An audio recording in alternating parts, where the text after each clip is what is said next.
primeiramente, gostaria que você fizesse uma breve análise da partida e falasse um pouco mais sobre os atletas que chegaram e estrearam hoje, o Hugo, o Félix Torres, o Ranieri, e também sobre o garoto da base, o Iago, que entrou ali no final da partida. Bom, boa noite a todos. Acho que o jogo transcorreu mais ou menos dentro do esperado pela gente, né? Nós, nesses primeiros jogos, acho que vamos sofrer, como todas as equipes que estão com trabalho de 2 semanas vão sofrer, né? Quando você compete contra uma equipe que tem uma semana a mais, você pode parecer pouco no primeiro momento, mas em 3 semanas, uma semana a mais é 33% a mais, né? Então, é os primeiros 90 minutos que nós completamos com esse grupo, né? Os 2 treinos anteriores, que foram os 2 jogos treino, fizemos com 60 minutos no máximo para cada atleta. Então, o término do jogo era uma preocupação, tá? Mas a equipe suportou bem, acho que sofreu um pouco na bola parada, desde a primeira bola do jogo, o que denota mesmo uma série de mudanças que a gente fez na equipe, que terminou o ano. Então, naturalmente, algumas coisas precisam ser ajustadas para que a gente não sofra tanto como sofremos um pouco em 3 oportunidades de bola parada. De bola rolando, acho que as circunstâncias do jogo foram bem conduzidas. Acho que erramos um pouco na construção final, porque é natural que seja assim, né? Mas aos poucos a gente vai retomando isso. As jogadas mais qualificadas, como por exemplo foi a jogada do nosso gol, uma jogada bem trabalhada, elas exigem um pouquinho mais de tempo, um pouco mais de entrosamento dos jogadores. Eu tenho que entender essa dificuldade momentânea de início de temporada. Mas fomos a única equipe do grupo que venceu, então isso ajuda, isso é bom, né? E também denota muito, deixa claro muito as dificuldades que as primeiras rodadas do campeonato para todo mundo. Mano, aqui é o Centro, Bruno Cassucci do GE. Hoje você tinha no banco de reservas apenas 7 jogadores de linha. É evidente para todos que o Corinthians está num processo de reformulação. Eu queria saber se você entende que, nesse momento, nesse início de temporada, a gente está ainda no dia 21 de janeiro, a reformulação está no estágio adequado, ela ainda está um pouquinho atrasada, e que você falasse de carências no elenco. A gente sabe, a diretoria admite que está em busca de reforços, de tudo que vocês buscam, o que é mais urgente nesse momento? Quais setores têm mais necessidade de reforço? Bom, primeiro, o que não é tão normal é uma transformação tão grande de um elenco de um ano para outro ano. Isso é que não é normal, né? Quando você tem que fazer uma alteração tão grande, os problemas iniciais vão acontecer, né? É um mercado disputadíssimo, todos querem os melhores, né? Os melhores vocês viram em que valores se passou a trabalhar no futebol brasileiro, né? Uma coisa bem diferente do que se tinha nos últimos anos. E a gente tem, com um pouco menos de dinheiro, ser muito cuidadoso para tentar errar o menos possível. E é o que a gente está fazendo juntos desde que começamos a trabalhar, tá? Eu penso que se tivermos alguma dúvida, é melhor esperar um pouquinho, é melhor sacrificar um pouquinho o momento para que a gente possa fazer juntos o que é melhor para o Corinthians, que é o que nós queremos fazer, tá? Então, esses problemas agora que aconteceram aí de limitação, a gente está trabalhando muito também para resolver.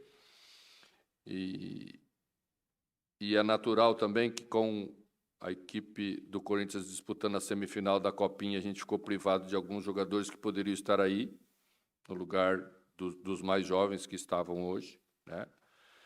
Mas a gente entende que é uma coisa que é importante para o clube, é importante para o trabalho da base, e também vamos logo contar com eles aí, que eu tenho certeza absoluta que vão ajudar a passar por esse momento. Também temos 3 jogadores na seleção brasileira, também vão estar aí daqui a pouco. Então, são jogadores que já têm mais rodagem, que vão poder ajudar a equipe, como eu acho que os que entraram também tentaram ajudar. Não gosto muito de falar de setores, porque isso cria uma pressão, e isso também pode ser usado contra os jogadores que estão aqui, dos setores que vou citar, então não acho que é assim, né?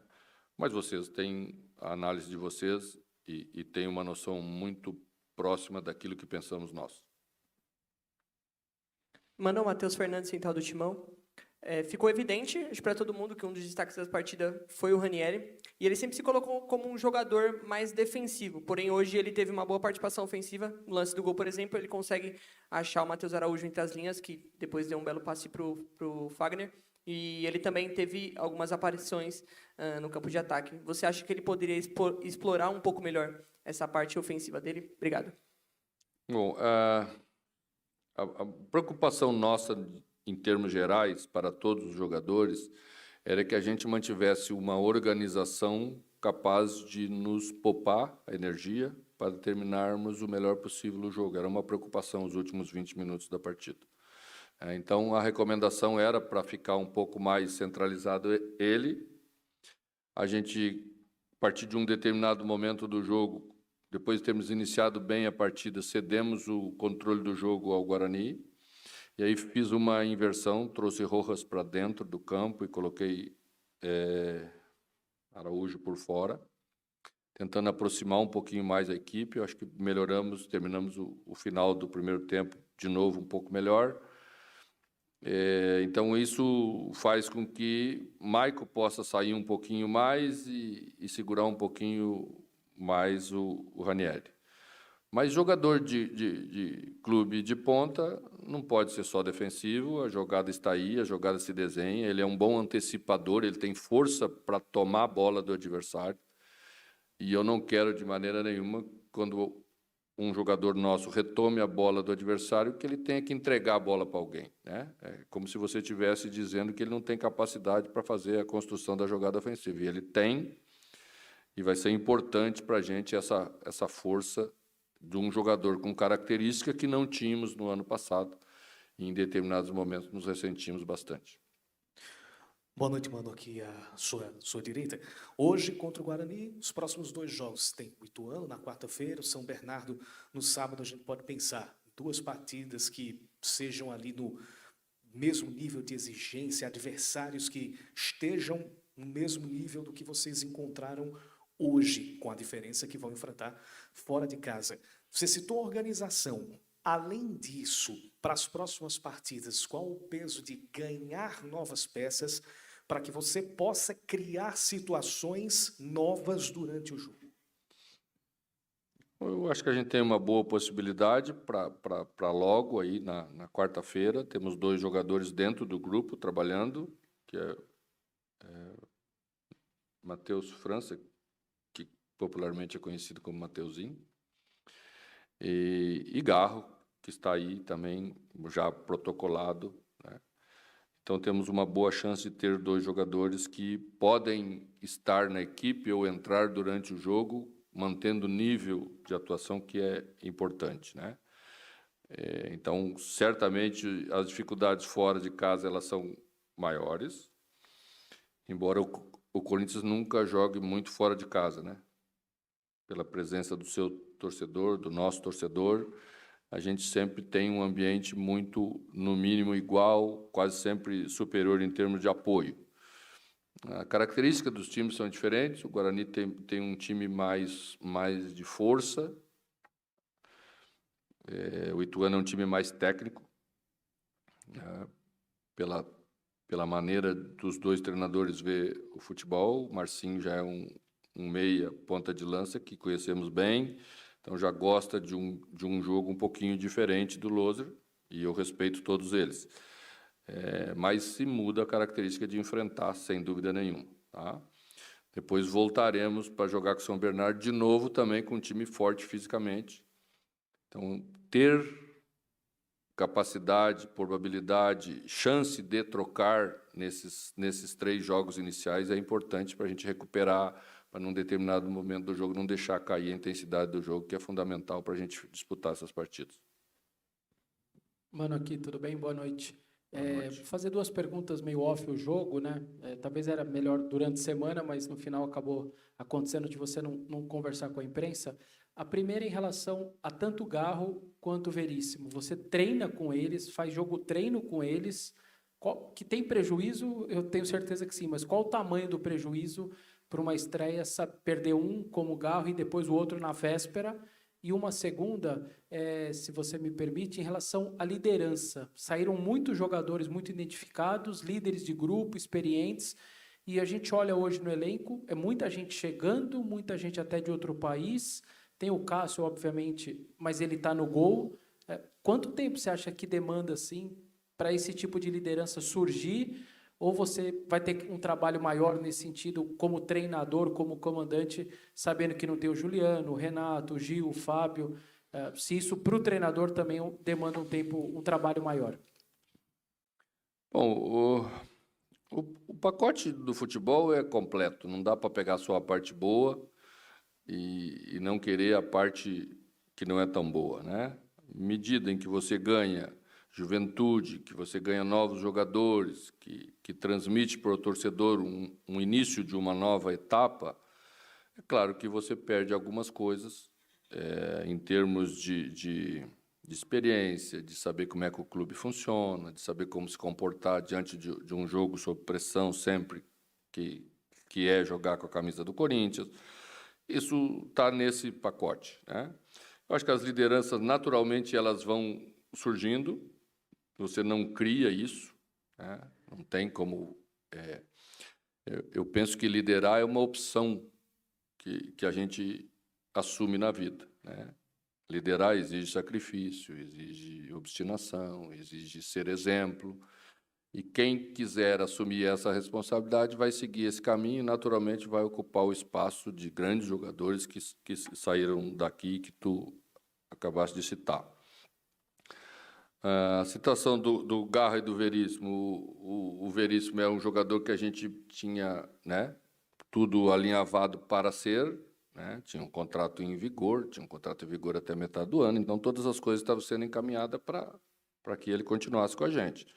Mas o futebol tem as suas surpresas, né, e tem os contratos, e os contratos têm que ser respeitados da maneira como eles foram aceitos em outros momentos. O Veríssimo achou que deveria seguir a vida dele, tocamos para frente. Futebol não dá tempo muito de ficar olhando para trás. E o que mais me deixa feliz foi a atuação do Torres, né? que surpreendeu a todos nós, porque tinha acabado de chegar, tinha feito poucos treinos mas estava sendo preparado para iniciar o trabalho lá no México, então felizmente estava num ritmo muito bom e pôde ajudar muito a equipe com a qualidade do jogo que fez. Garro está mais ou menos na mesma situação de Torres lá no passado, demorou um pouquinho, a gente fez todos os trâmites que precisava fazer, administrativos, conseguiu protocolar, e agora é só uma questão de tempo para estar com a gente, e vai ser muito bem recebido aí pelo torcedor, da mesma maneira que os outros foram. Boa noite, mano. Primeiramente, prazer falar contigo. Vitor Peixoto, Web Rádio Gol de Placa.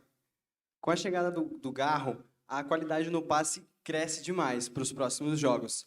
Com essa melhora, você acredita que seus atacantes farão mais gols nessa temporada? Imagino que sim. A gente tem uma característica de um homem principal, que é Yuri, que ataca bastante espaço. E esse jogador precisa desse time da jogada, né? Que é você, às vezes, nem dominar a bola. Com um toque, no máximo 2, fazer o passe final para você entrar no meio de um sistema defensivo que geralmente é bem montado. E Garro demonstrou isso nos treinamentos, que tem essa capacidade. Os jogadores gostaram muito dele, exatamente por isso. Os atacantes gostam desse tipo de jogador, porque precisam desse dessa visão, dessa antevisão da jogada, capaz de, num toque, às vezes, resolver uma jogada difícil de você construir. Então, estamos muito felizes com a chegada dele. Vamos tentar também sempre acrescentar um pouquinho mais. Acho que Rojas fez já uma atuação melhor competitivamente do que ele fazia ano passado. A tomada de decisão ainda vai melhorar também, vem tudo junto, né? Então, acho que podemos entregar mais, todos os jogadores de meio campo podem entregar mais e a equipe vai crescer. Boa noite, Mano. Parabéns pela vitória. Houveram 3 inscrições feitas de última hora, né, do Rafael Venâncio, do Pellegrini e do Iago, que acabou entrando no final do jogo. Queria saber se você vai usar no Paulistão esses jogadores com um time misto e também com o final da Copinha se aproximando, se tem algum jogador que já está no seu radar. Olha, nós não gosto de falar muito isso nessa hora, porque os jogadores devem ficar focados na semifinal amanhã, e se o treinador principal já começa a falar outras coisas, daqui a pouco tiro de lá, e não quero atrapalhar o Danilo, não. Tá? Questão da inscrição do Campeonato Paulista, vocês conhecem o regulamento, né? Nós temos 2 tipos de inscrição, temos uma lista A e temos uma lista B. Nessa lista B, todos os jogadores que pertencem à categoria de base, têm mais de 1 ano no clube, estão inscritos, pode ser usado a qualquer momento, com um limite de você poder usar no máximo 7 jogadores dessa lista B simultaneamente na equipe. Só isso. Tá? Os outros, nós temos uma oportunidade de completar nossa lista, a gente optou por enviar ela incompleta exatamente para não queimar as substituições, que são 4 depois, à frente.